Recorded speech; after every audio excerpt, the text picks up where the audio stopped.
अब देखो बच्चों, आज जो हम टॉपिक स्टार्ट करेंगे और ये टॉपिक है qualitative analysis of basic radicals, क्षारीय मूलकों का गुणात्मक विश्लेषण। ओके, तो फिर स्टार्ट करते हैं और फर्स्ट पॉइंट हम लेंगे ऑर्डर ऑफ एनालिसिस, विश्लेषण का क्रम। ओके, तो देखो बच्चों, ये जो बेसिक रेडिकल्स होते हैं इनका एक सिस्टमैटिक ऑर्डर में एनालिसिस होता है। तो पहले हम इस ऑर्डर को डिस्कस करते हैं। ओके, तो देखो, जिस रेडिकल का हमें एनालिसिस करना है उस रेडिकल का एक सॉल्ट लिया जाता है और इसे वाटर में डिसॉल्व किया जाता है। वाटर कोल्ड भी हो सकता है या हॉट हो सकता है। यदि सॉल्ट इस वाटर में डायरेक्ट डिसॉल्व नहीं हो रहा है तो फिर उसमें मिलाया जाता है डाइल्यूट HCl।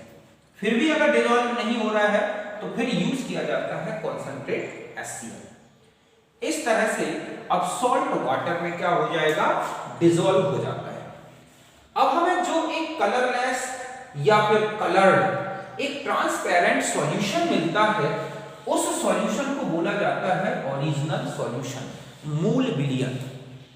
समझ गए बच्चों कि लवण लिया, वाटर में घोल दिया, अगर वो जल में नहीं घुल रहा है तो डाइल्यूट HCl मिला दिया, फिर भी ना घुले तो कॉन्सेंट्रेट HCl मिला दिया। ऐसा करने से हमें एक कलरलेस या फिर कलर्ड ट्रांसपेरेंट सॉल्यूशन मिलेगा, रंगहीन या रंगीन एक स्वच्छ पारदर्शी विलयन मिलेगा। इसको बोला जाता है ओरिजिनल सॉल्यूशन, मूल विलयन। यहां तक बात समझ गए। अब क्या होता है कि इस ओरिजिनल सॉल्यूशन में ग्रुप रिएजेंट मिलाया जाता है। अभी आप देखोगे आगे कि ये जो बेसिक रेडिकल्स हैं इन्हें डिफरेंट ग्रुप्स में बांटा गया है और हर एक ग्रुप का एक ग्रुप रिएजेंट होता है जो कि उस ग्रुप के रेडिकल्स को प्रेसिपिटेटेड करता है। तो जो ओरिजिनल सॉल्यूशन मिला पहले उसमें ग्रुप रिएजेंट मिलाया जाता है। सबसे पहले फर्स्ट ग्रुप का रिएजेंट मींस डाइल्यूट HCl मिलाते हैं। कोई प्रेसिपिटेट आ रहा है कि नहीं आ रहा है, अगर आ रहा है तो इसका मतलब है कि फर्स्ट ग्रुप प्रेजेंट है, नहीं आ रहा है तो फिर सेकंड ग्रुप का ग्रुप रिएजेंट मिलाया जाता है H2S HCl की प्रेजेंस में। अब कोई प्रेसिपिटेट आ रहा है तो ठीक है, नहीं आ रहा है तो थर्ड ग्रुप, फिर उसके बाद fourth group, fifth group, sixth group. इस तरह से ग्रुप बाय ग्रुप रिएजेंट मिलाते जाते हैं। किसी ना किसी ग्रुप के जो है रेडिकल्स वो प्रेसिपिटेटेड होंगे। तो ओरिजिनल सॉल्यूशन लिया, ग्रुप रिएजेंट मिलाया, एक प्रेसिपिटेट आता है। अगर प्रेसिपिटेट आ गया तो आपने जिस ग्रुप का ग्रुप रिएजेंट मिलाया है उस ग्रुप के वो बेसिक रेडिकल का क्या होगा, प्रेसिपिटेट होगा। ये लिखा है कि radical of particular group possible. अब हमें ये पता चल जाएगा कि इस ग्रुप का हमने रिएजेंट मिलाया तो ये प्रेसिपिटेट आ गया, इसका मतलब है कि इस ग्रुप के रेडिकल्स हो सकते हैं। इस प्रेसिपिटेट को आप छान लो, फिल्टर करते हैं। फिल्टर करने के बाद उसको HCl में या फिर एक्वा रेजिया में घोला जाता है। पहले डाइल्यूट HCl में घोल के देखते हैं, अगर नहीं घुल रहा हो तो एक्वा रेजिया में घोलते हैं। ऐसा करने से फिर हमें एक ट्रांसपेरेंट सॉल्यूशन मिलेगा जो कि एक पर्टिकुलर रेडिकल का होगा। ये जो ट्रांसपेरेंट सॉल्यूशन है इसके कई पार्ट कर लेते हैं और एक एक पार्ट में अलग अलग फिर क्या करते हैं, रिएजेंट मिलाते हैं। मान सपोज एक आपने पार्ट लिया ट्रांसपेरेंट सॉल्यूशन का और उसमें रिएजेंट मिलाया, एक पर्टिकुलर कलर का क्या आ जाएगा, प्रेसिपिटेट। ये प्रेसिपिटेट ही उस रेडिकल को डिटेक्ट करेगा, बताएगा, आइडेंटिफाई करेगा, कंफर्म करेगा कि ये रेडिकल पर्टिकुलर प्रेजेंट है। इस तरह से हमने एक रेडिकल का कंप्लीट जो है आइडेंटिफिकेशन इस ऑर्डर में कर लिया। तो यहां तक बात समझ गए होंगे, इसको आप लिख लें।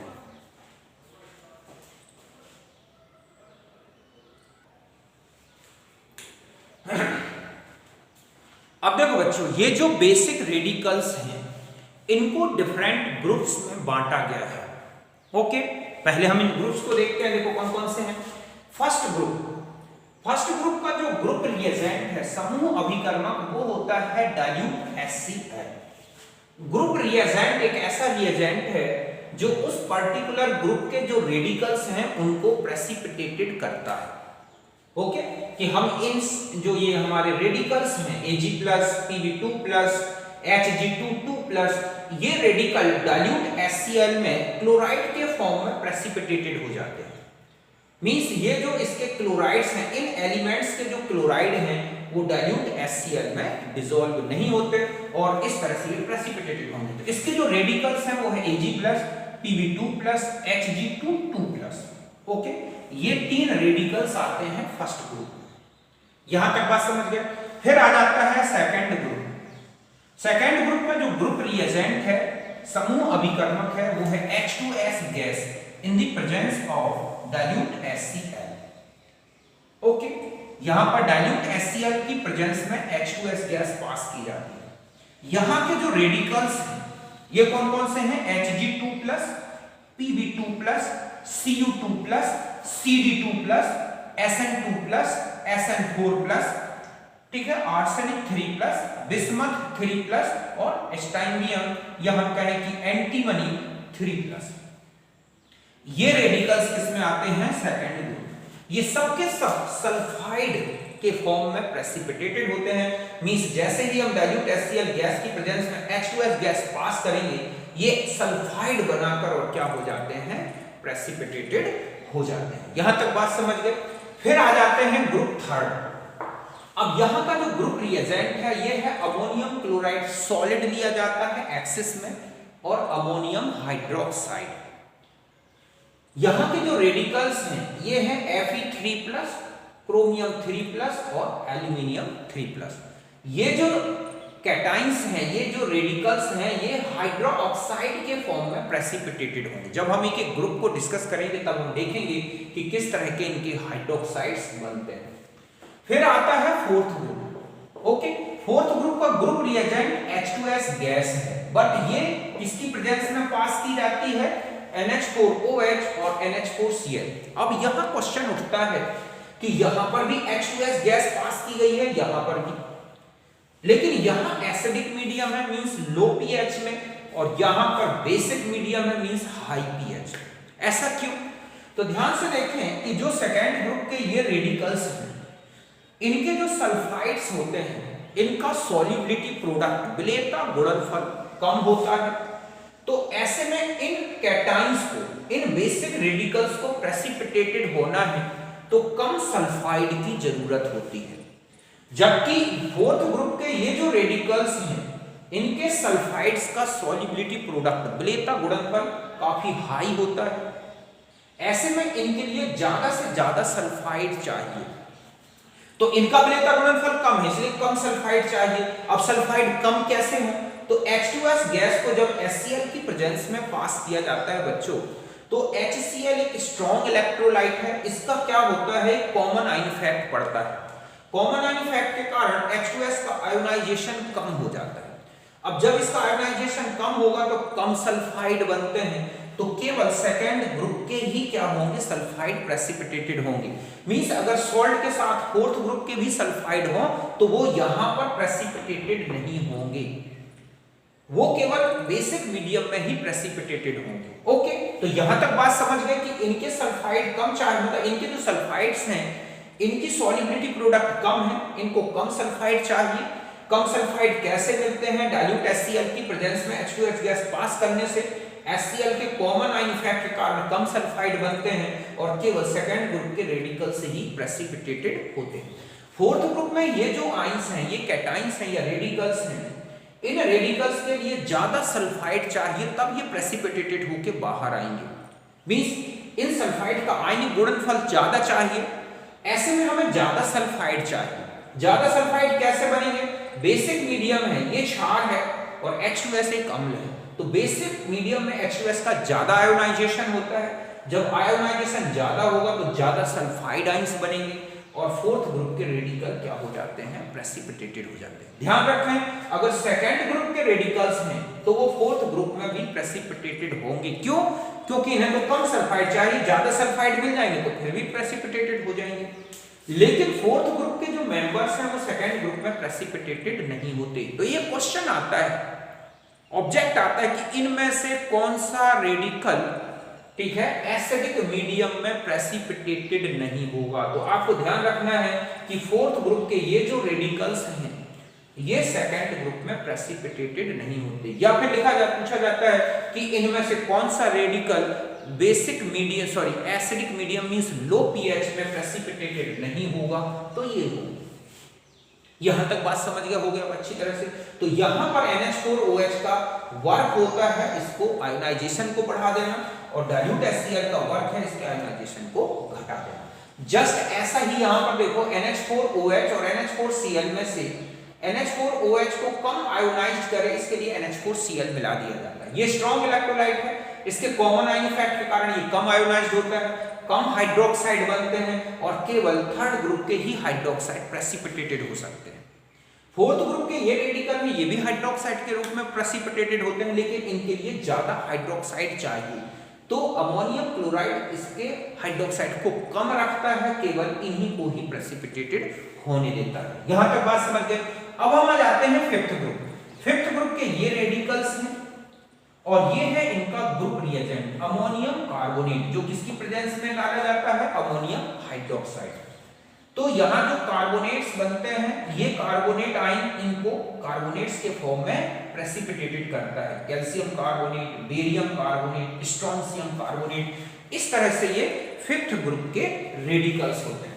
अब और आगे देखते हैं, एक होता है सिक्स्थ ग्रुप और एक है जीरो ग्रुप।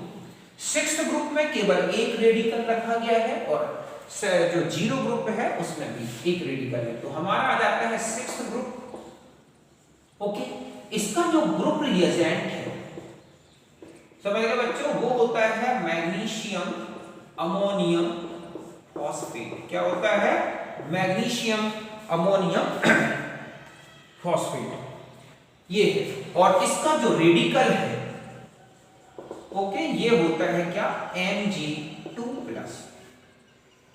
तो मैग्नीशियम अमोनियम फॉस्फेट का जो यूज इसमें है, इसका जो ग्रुप रिएजेंट है वो है sodium disodium hydrogen phosphate. 2 minute मैं आपको इसको अच्छी तरह से बता देता हूं।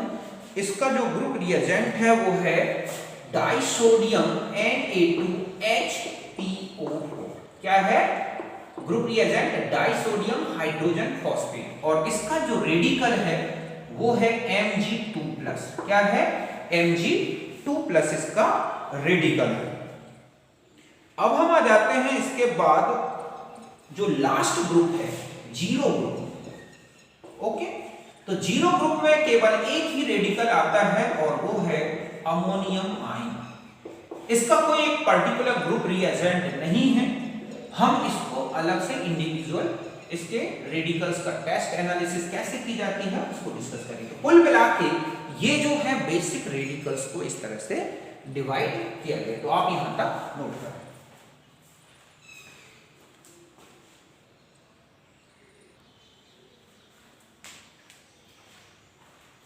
अब देखो बच्चों, अब हम एक एक ग्रुप में आते हैं, फर्स्ट ग्रुप के बारे में डिस्कस करते हैं। ओके, तो फर्स्ट ग्रुप में क्या किया जाता है कि मैंने आपको बताया कि पहले क्या बना लेते हैं, ओरिजिनल सॉल्यूशन।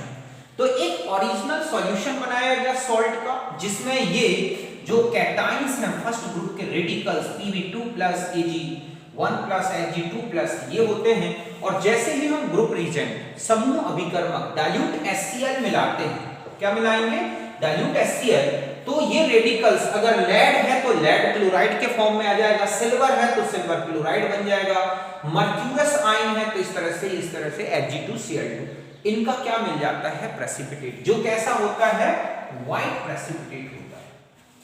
ओके, इस प्रेसिपिटेट को क्या कर लिया जाता है, फिल्टर कर लिया जाता है। और फिल्टर करने के बाद फिर इसको जो है इस जो हमारे पास व्हाइट प्रेसिपिटेट आया है उस प्रेसिपिटेट में से फिर हम एक एक करके क्लोराइड का या फिर AgCl का या फिर HgCl2 इनका क्या लगाते हैं, टेस्ट। अब देखो पीवी का टेस्ट कैसे लगाया जाए, तो हमें जो फर्स्ट ग्रुप में ये प्रेसिपिटेट आया, सपोज हमारे पास क्लोराइड कंफर्म करना है कि है कि नहीं, तो हम प्रेसिपिटेट लेंगे, उसको वाटर में डिसॉल्व करके और फिर K2CrO4 मिलाया जाता है। जैसे ही आप K2CrO4 मिलाओगे तो ये येलो प्रेसिपिटेट आ जाएगा PbCrO4 का। किसका, PbCrO4।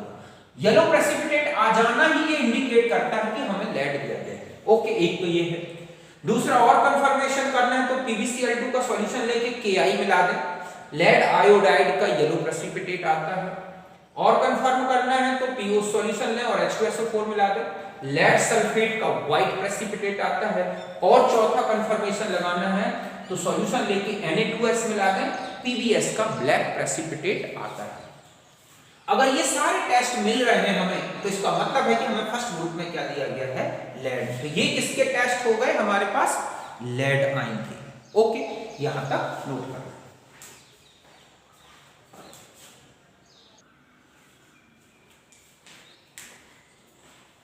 अब देखो बच्चों, अब हम आ जाते हैं कि हमारा सिल्वर आयन है या Hg2+ आयन है, इसको कैसे डिटेक्ट किया जाए। ओके, तो जो AgCl का प्रेसिपिटेट है उसको डिसॉल्व करके और फिर Ki मिलाया जाता है। Ki मिलाते ही Agi का येलो प्रेसिपिटेट आ जाता है। ये जो येलो प्रेसिपिटेट है Agi का अमोनियम हाइड्रोक्साइड मिलाने से डिसॉल्व नहीं होता।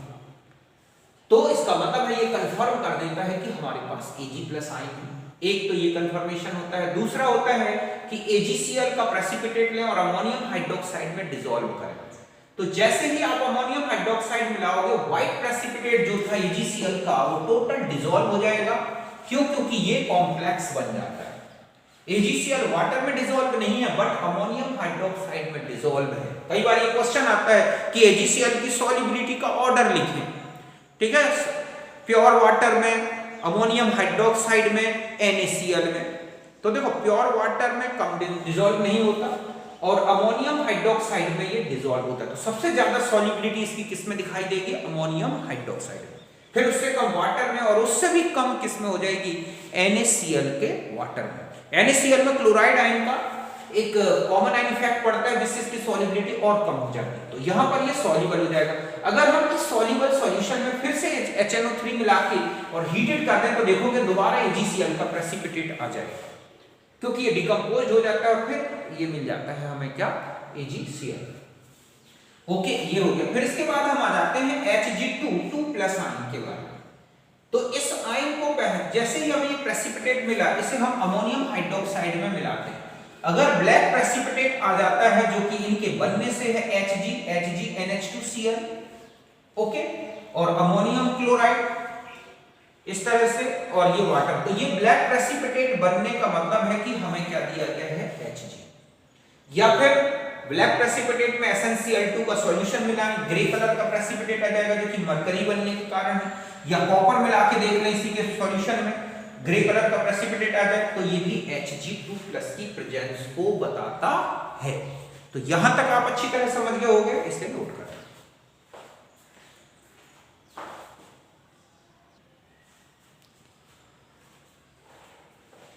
अब देखो बच्चों, ये है हमारा सेकंड ग्रुप।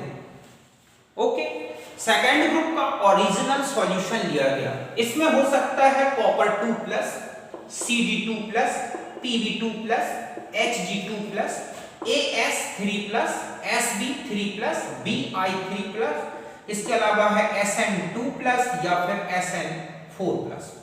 ये रेडिकल्स जो हैं, ओके, ये किसमें आते हैं, सेकंड ग्रुप में। अगर मैंने जो सेकंड ग्रुप इससे पहले बताया था, अगर कोई आयन रह गया हो तो ये तो यहां देख लें, यहां ये लिखे हुए हैं टोटल सेकंड ग्रुप के आयन्स। ओके, जैसे ही हमने H2S गैस पास की किसकी प्रेजेंस में, डाइल्यूट HCl, तो ये इस तरह से प्रेसिपिटेटेड होते हैं। ये रेडिकल Cu जो है CuS के फॉर्म में, Hg जो है HgS के फॉर्म में, Pb PbS के फॉर्म में। मींस यहां पर हम ये कहें कि ये है 2+ तो Cu2, Hg जो 2+ था वो HgS, Pb2+ था PbS, और बिस्मथ जो था ये प्रेसिपिटेटेड होता है Bi2S3, ओके, बिस्मथ 3+। इस तरह से ये प्रेसिपिटेट आते हैं कि ब्लैक कलर में। ठीक है, इन सब के जो प्रेसिपिटेट का जो कलर है वो कैसा होता है, ब्लैक। इसके अलावा CdS अगर है, ठीक है, क्योंकि Cd2+ था, CdS के फॉर्म में येलो कलर का प्रेसिपिटेट, आर्सेनिक 3+ था, ओके, ये As2S3 येलो प्रेसिपिटेट, Sn4+ था, SnS2 के येलो प्रेसिपिटेट, Sn2+ था इसमें, या Sb3+ था, तो ये Sn2+ का जो है SNS ब्राउन कलर का प्रेसिपिटेट होता है, और Sb3+ है तो ऑरेंज कलर का प्रेसिपिटेट आता है। तो ऐसा नहीं कि सारे के सारे प्रेसिपिटेट एक ही ग्रुप में आ जाए, इनमें से कोई एक रेडिकल एक ग्रुप में आता है। तो इस तरह से हमें ये प्रेसिपिटेट्स मिलते हैं। अब ये जो सेकेंड ग्रुप है ना बच्चों, इसको दो सब ग्रुप में डिवाइड कर दिया गया है, ग्रुप फर्स्ट सेकेंड ए, ग्रुप सेकेंड बी। अब वो कैसे डिवाइड किया गया है मैं उसको भी आपको बताता हूं, पहले आप यहां तक। तो ये प्रेसिपिटेट्स के कलर ध्यान रखने हैं।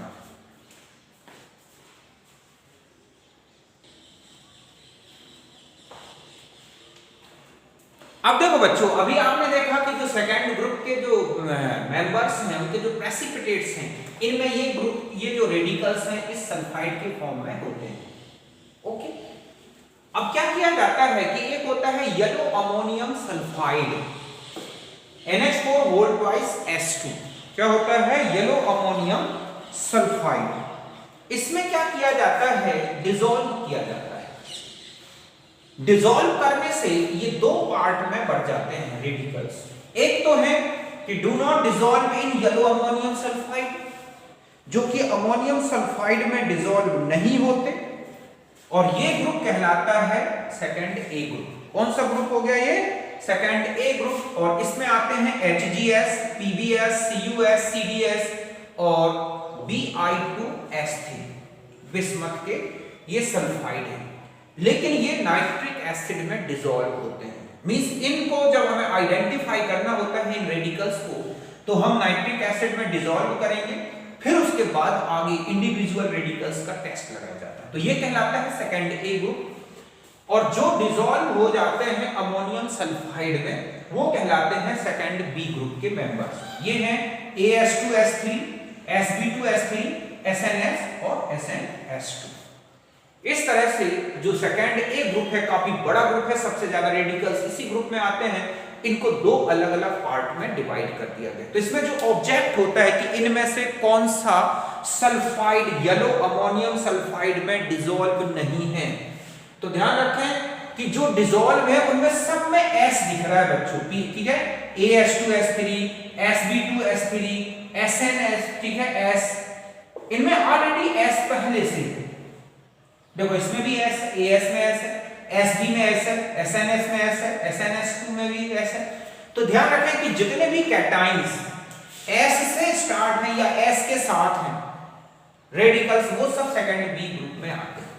और सेकंड ए ग्रुप में जिनमें आप देख रहे हैं कि इन रेडिकल्स में कोई S ग्रुप नहीं है, तो वो जो है ये सेकंड ए में आ गए। तो यहां तक बात समझ गए। इस तरह से हमारे सेकंड ग्रुप के रेडिकल्स इस तरह से डिवाइड कर दिए गए। तो यहां तक आप नोट कर।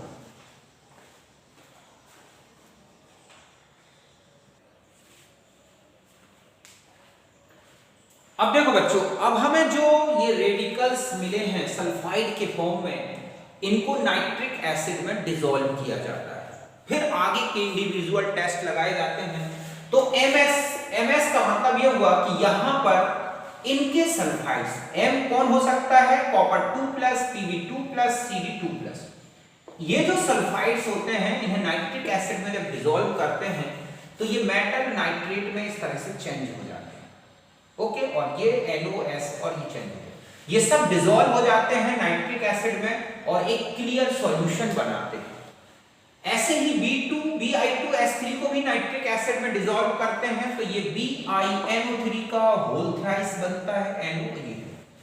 और जो HGS होता है वो नाइट्रिक एसिड में डायरेक्ट डिसॉल्व नहीं होता, इसको एक्वा में चेंज किया जाता है, एक्वा में डिसॉल्व किया जाता है, तब मिलता है HgCl2 2NOSN4H। इस तरह से ये जो हमारे रेडिकल्स थे, कौन से? सेकंड ए ग्रुप के जो रेडिकल्स थे उनको नाइट्रिक एसिड में डिसॉल्व करके और इनका एक क्लियर सॉल्यूशन बना दिया जाता है। फिर उस सॉल्यूशन से एक एक रेडिकल का टेस्ट लगाया जाता है। अब हम देखते हैं कि वो रेडिकल के क्या टेस्ट होंगे। ओके, तो यहां तक नोट करना।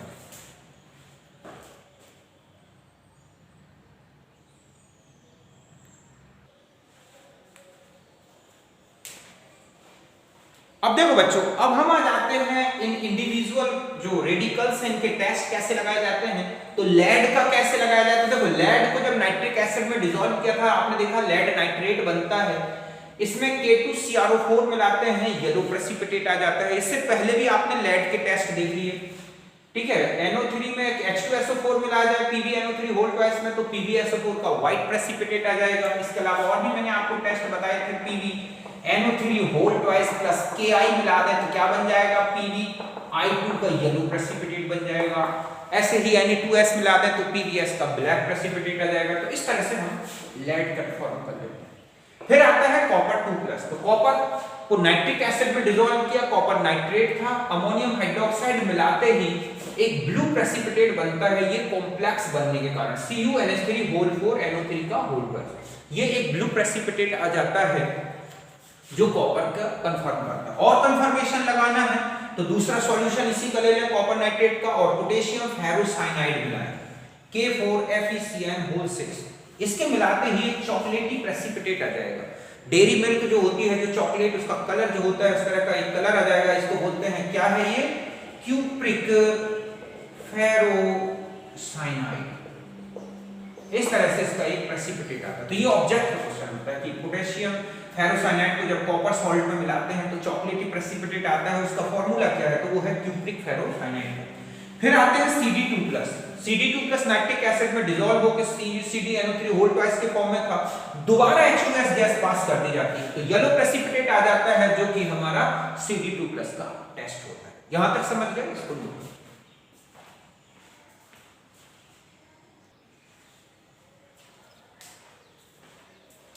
अब देखो बच्चों, अब हम आ जाते हैं कि बिस्मथ 3+ का कैसे डिटेक्शन किया जाए।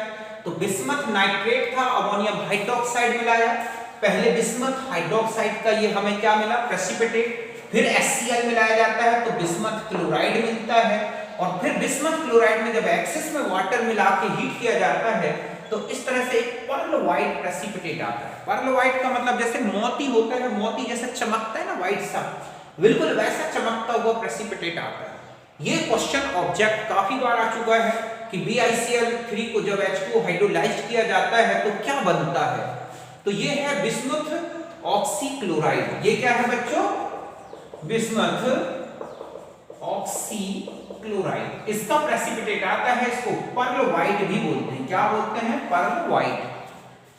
ये तो हो गए हमारे first A group, second A group के मेंबर्स। सेकंड बी में देखो, अब हम एक एक करके समझते हैं। पहला है आर्सेनिक 3+, सल्फाइड के फॉर्म में था, नाइट्रिक एसिड में डिसॉल्व किया तो ये आर्सेनिक का एक ऑक्सी एसिड बनता है, बिल्कुल वैसा ही जैसा फास्फोरिक एसिड होता है। फिर हम इसमें मिलाते हैं अमोनियम मॉलिब्डेट, अमोनियम मॉलिब्डेट डालते ही येलो प्रेसिपिटेट आ जाता है। जैसे कि फास्फोरिक एसिड में अमोनियम मॉलिब्डेट मिला दोगे तुरंत yellow precipitate, canary yellow precipitate आता है, बिल्कुल वैसा ही है। यहां पर H3PO4 लेते तो NH3, ठीक है, sorry NH4 whole thrice AsO4 बनता है, तो यहां अगर फास्फोरस होता तो यहां भी फास्फोरस आ जाता। तो इस तरह से यहां पर ये येलो प्रेसिपिटेट बनना ये बताता है कि ये आर्सेनिक का टेस्ट था। ओके, तो यहां तक नोट।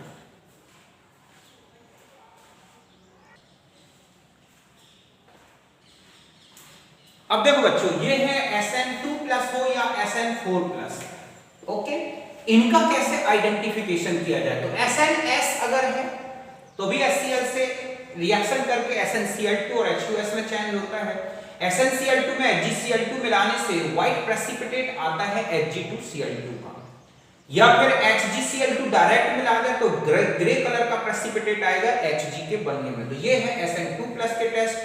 Sn4+ का टेस्ट करने से पहले हम इसकी रिएक्शन कराएंगे, SnCl4 बनता है, फिर Fe से रिएक्शन कराई जाती है SnCl2, और फिर जैसे SnCl2 के टेस्ट लगाए गए हैं वैसे ही इसमें टेस्ट लगा दिए जाते हैं। इस तरह से ये Sn के टेस्ट होते हैं। अब आते हैं Sb3+, Sb3+ को पहले हमें Sb2S3 को HCl में डिसॉल्व करके SbCl3 मिलता है, फिर इसको H2O की एक्सिस में हीट किया जाता है तो इस तरह से एक व्हाइट प्रेसिपिटेट आता है एंटीमनी ऑक्सीक्लोराइड का, जैसे कि बिस्मथ ऑक्सीक्लोराइड का बना था, और इस तरह से एंटीमनी कंफर्मेशन हो जाता है। या फिर दोबारा SbCl3 में H2S गैस पास करता है, ऑरेंज प्रेसिपिटेट आ जाता है, ये भी कंफर्म कर देता है कि Sb प्रेजेंट था। तो ये Sb के टेस्ट होते हैं।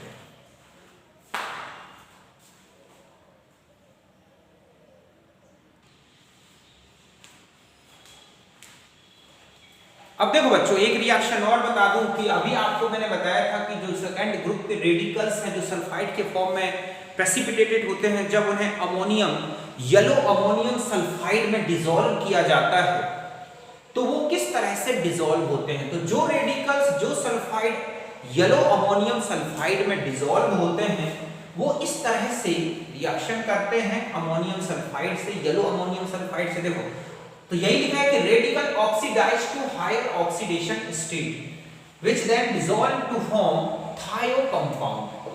समझ गए ना कि ये क्या बना लेते हैं, फिर डिसॉल्व होके थायो कंपाउंड बना लेते हैं। तो देखो यहां पर अगर हम देखें तो 3+ था, ये है yellow ammonium, okay, ammonium sulphide. तो जैसे ही येलो अमोनियम सल्फाइड मिलाया जाएगा ये जो है 5+ स्टेट में चेंज हो गया। इस तरह से यहां से ये जो है अमोनियम सल्फाइड बन गया और ये आर्सेनिक का सल्फाइड बन गया, हायर ऑक्सीडेशन स्टेट। जस्ट बिल्कुल रिएक्शन Sb के साथ भी यही हुई, यही Sn के साथ हुई। Sn से ये क्या बन गया, SnS2। SnS2 अगर है तो फिर आगे येलो अमोनियम सल्फाइड से वो आगे रिएक्शन करता है, यहां कोई रिएक्शन नहीं होती। अब क्या होगा इसके बाद, ये लिखा है कि फिर ये डिसॉल्व हो जाते हैं इसी अमोनियम सल्फाइड में। ये जो था फिर ये अमोनियम सल्फाइड जो और है उसमें डिसॉल्व होकर इस तरह का एक कॉम्प्लेक्स बना लेगा, ये है अमोनियम थायो आर्सेनेट। जस्ट Sb के साथ वही बन जाएगा अमोनियम थायो एंटीमोनेट, और SnS2 के साथ जो कि SNS था, SnS2 जो पहले से भी रहा हो सकता है और ये इससे भी बन सकता है, और ये अमोनियम सल्फाइड में डिसॉल्व होकर बनाता है अमोनियम थायोस्टेनेट। ये सब जो कंपाउंड है आप देख रहे हैं ये सब डिसॉल्व होते हैं किसमें, अमोनियम, सॉरी यहां से देखें ये वाले, तो ये सब डिसॉल्व होते हैं येलो अमोनियम सल्फाइड में। इस तरह के कंपाउंड्स उनके साथ नहीं बनते जो कि येलो अमोनियम सल्फाइड में डिसॉल्व नहीं होते। तो कुल मिला के अभी यहां तक मैंने आपको सेकंड ग्रुप के रेडिकल्स को आइडेंटिफाई करने तक का बता दिया। बाकी जो बचा हुआ मैटर है वो हम कल डिस्कस करेंगे। ओके, ये नेक्स्ट वीडियो में लेंगे, तब मिलते हैं हम नेक्स्ट वीडियो में। तब तक के लिए नमस्कार, थैंक यू।